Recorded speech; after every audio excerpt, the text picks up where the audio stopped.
Hello, this is Alan Wheeler, and on this YouTube channel lately I've been talking about tarot and spirituality. The topic for today is Smith Waite Centennial translates between alternate paths. So I want to talk about communicating across different spiritual worldviews. As is my habit, let me explain something first. From my altar, I recently reworked my altars at work and home to kind of put the elements in the places where they resonate with me. And I've got crystals and planted in earth here on the west. I've got the water and vases and things here on the south. I've got the candles burning and a chopstick, a red chopstick as a wand on the east. And in the north, I have incense burning for air, as well as a pen and a knife-like letter opener. So that's my latest reworking of the altar there. I also just this week acquired a oak leaf pentacle ring in honor of the Morrigan. And so I've been wearing that for the first time. Here, I'm going to put that back on. I took it off just to show you guys. So, to get into the topic, I was thinking recently it would be nice if all religions and esoteric systems had a perfect one-to-one correspondence. It would make life easy. But like language, cultures aren't that easy, religions aren't that easy to translate, and things are lost in translation. And so I want to draw some cards and reflect on that. But by way of introduction, it's just not always as simple as we would like it to be. One example is that the attempt has been made to translate the Bible, the Christian Bible, into goddess spirituality simply by changing the gender of God and fixing all the pronouns in the Bible. And I don't believe it's quite that simple, although we can find motherly aspects of God. We can find the Holy Spirit referred to as nurturing. The Shekinah, I think, is in the feminine form in Hebrew, I'm told. And so there are correspondences and there are connections, but it's not as simple, I think, as just changing the pronouns. Another example, it's not as simple as just saying, well, the Norse god Odin, the All-Father, is simply God the Father in the Christian faith. Although similarly, we could find some correspondences if we dug a little deeper, that there are warrior qualities to Yahweh in the Old Testament, and stirring up to battle, and wandering on the earth in disguise, similar to Odin as wanderer. But it's a little bit harder work than just to pop the sticker on something and label it in the other path. Now, sometimes these things were used, the similarities were found with the purpose of evangelizing, trying to convert people or syncretize with not good motives. However, I think it's a feature of globalization, and if it wasn't before through folklore and travels, it certainly is now through internet communication. And I think there is the impulse to coexist and the necessity to understand one another. I just think that the translation is sometimes delicate and complicated. And I would advocate immersion in the culture or the path being studied, similar to gonzo journalism. And sometimes you can see the journalists who fully immerse themselves in what they're reporting on. For example, I saw a documentary on the Santa Claus role at Christmas time, and the journalist went to the Santa Claus school and wore the costume and took the training and became Santa Claus in order to report on that. And that's, I think that's wise. And so going and living in China, getting to know the real people in the real city, I learned so much more than just reading about it in a book, although both are helpful, admittedly. I had a visualization in meditation, a kind of a trance journey, if you will, that reminds me of this idea of immersion. And if you'll bear with me, I'll tell you the pictures that flooded through my mind.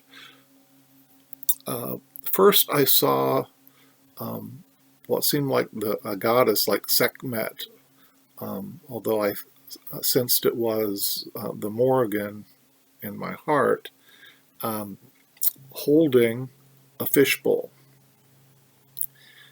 But yet her head was a lion, and I could see one green eye, and I just interpreted that as go for this. And in my mind's eye, I transformed into a goldfish, a rainbow goldfish that had the energy of the Fool from tarot. And I leapt, and jumped into that fishbowl.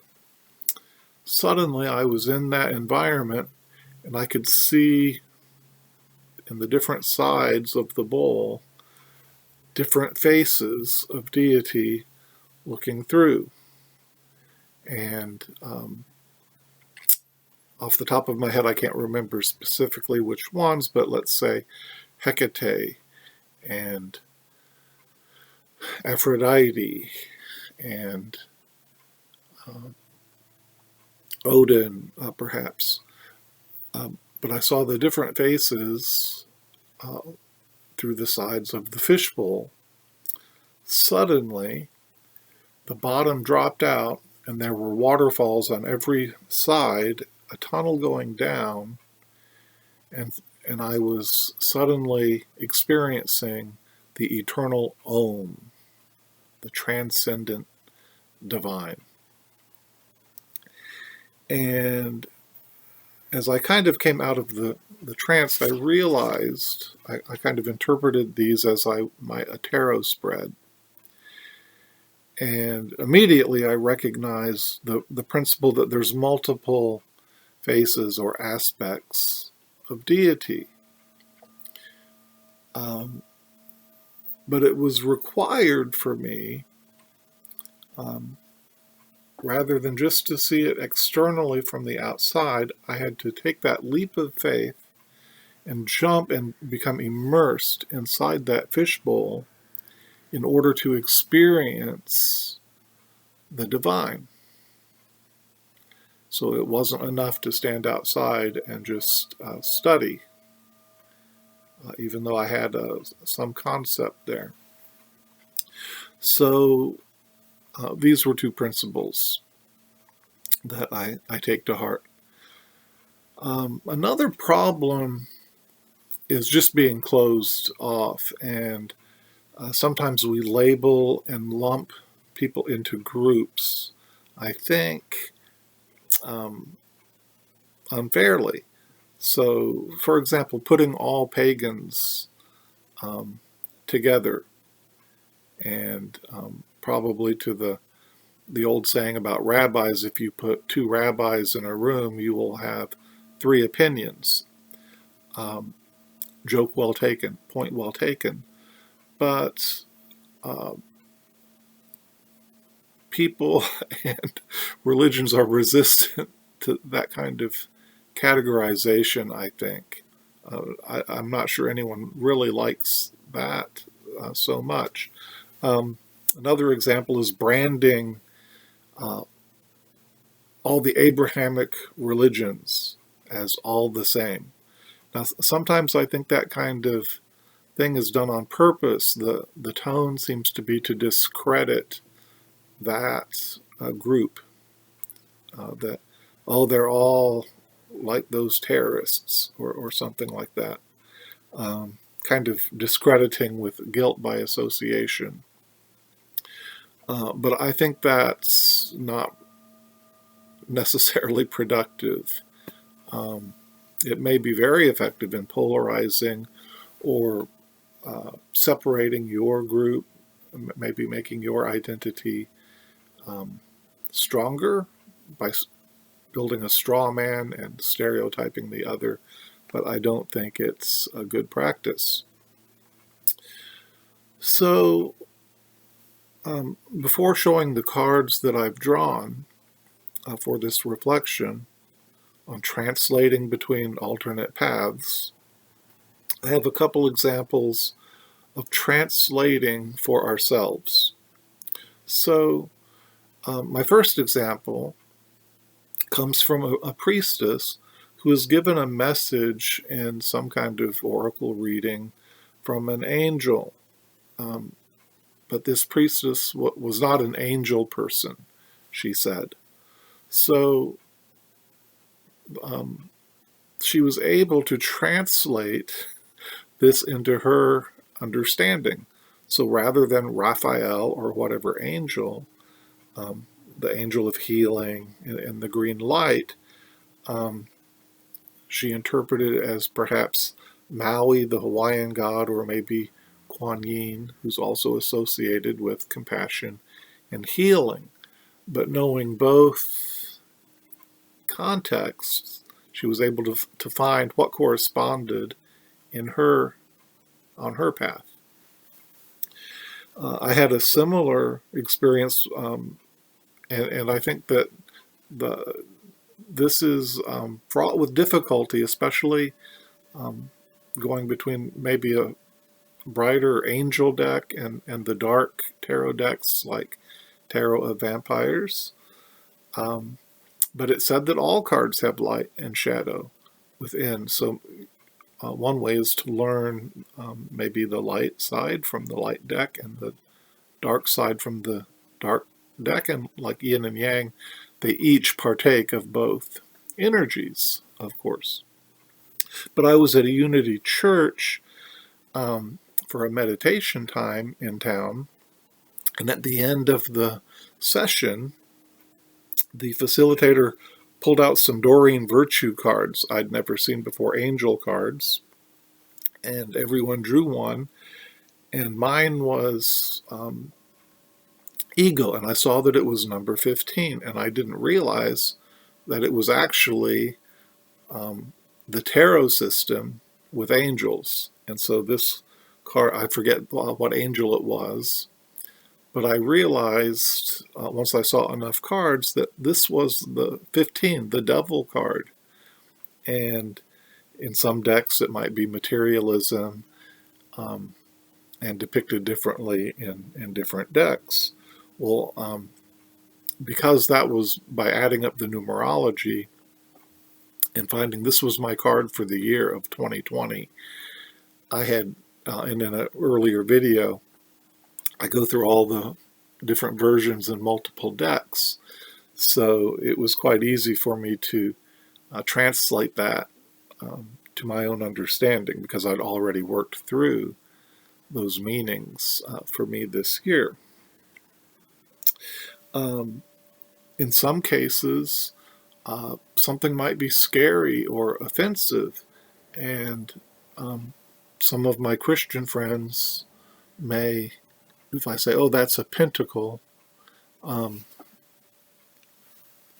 it would be too direct, too fast, and to call it a Celtic star and to explain that the 5 points stand for the 4 elements and spirit, and kind of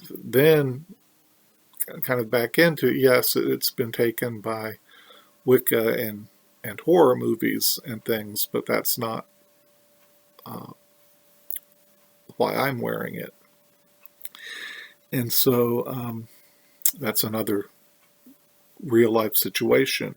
I just recently, one last one, I just recently saw Lauren O'Brien translating some Irish blessings and curses. And Ireland having so much Catholic influence, many of the blessings referred to God, but when she translated, she changed that to your God so that it would be, it would work from path to path without, I think, meddling with the original meaning overly. So she translated where it said God, your God, so it can apply to me and to you and to whoever might be receiving that blessing. So these are my initial reflections, and I drew 3 cards from the Waite, the Smith-Waite Centennial edition of the tarot. And the 3 cards, let me get them in the right order here, were the Knight of Wands, the Queen of Pentacles, and the 7 of Cups. And here was my interpretation, my reading of these cards. First of all, the 2 court cards, the personages, the personified cards here, I took to be the role we play in translating for ourselves as people. So these being the court cards. So I found it interesting that these are the 2 active elements, the air. In the Golden Dawn system, knights correspond to air. So for me, in my reading, this is air and fire. And the Queen, the 2 receptive, water and earth. So I saw these as 2 approaches. One, we do need to rush in, actively and fully engage the message in the other dialect. And almost that immersion, hopefully not attacking, I guess, in the shadow or dark meaning of the card. It could be in a hostile manner, but not necessarily. It could be fully engaging and embracing the other dialect.